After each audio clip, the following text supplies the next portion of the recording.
Hello, my name is Carl Kerrigan from the Center for the Enrichment of Teaching and Learning, and we're going to go over some of the basic features that are in the Elmo document cameras in the active learning classrooms in Blue 108 and Marseille 303. Start off with, their buttons here are on the control panel. The first one here is the power button. If it is lit up and is blue, that means your document camera is on.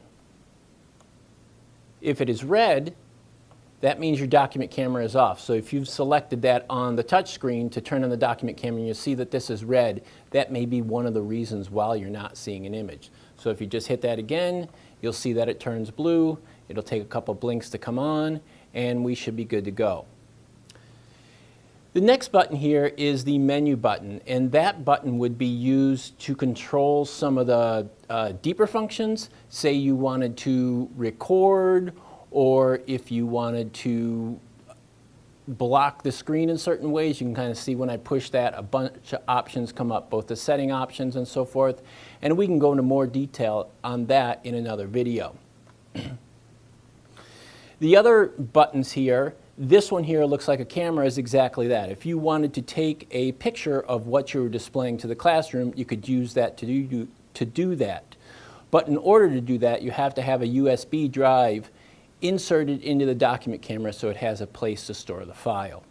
This button here switches between the computer and the document camera if it's set up a certain way, but since our document cameras are set up with their own feed into the switcher or into the display system, this button's not really used so much in our classroom. This would play a video if you had it plugged into the document camera or had recorded with the document camera. Again, must have a USB put in there for it to find that file. So for the most part, you're going to use this button here, which is the document camera, which turns it and puts the output to the switcher system to document camera, and you can see I have it set up such and it's highlighted with that in blue. These two buttons here are brightness and dimming, so if you wanted to bring a little bit more brightness into your screen, you could push this one. And if you wanted to make the screen a little bit dimmer or sort of focus on, so here you're sort of working with the natural light in the room.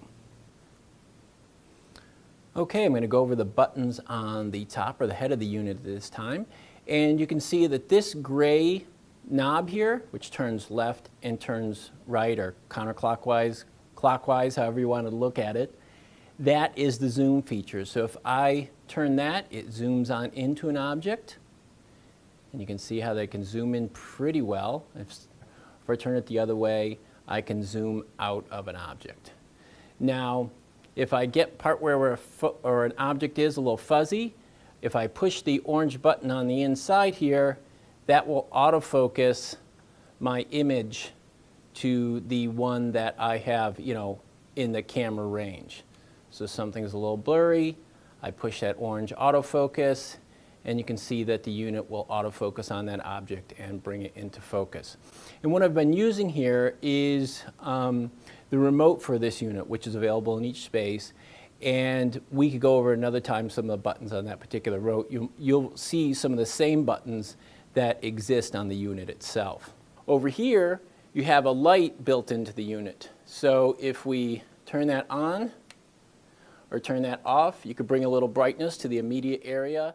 This unit also has the ability to pivot left and right, so you could actually focus it out into the classroom and jumbotron yourself or a group of your students onto the screens. Those are the real basic functions of the document camera.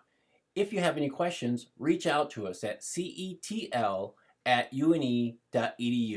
Be well and have a good day.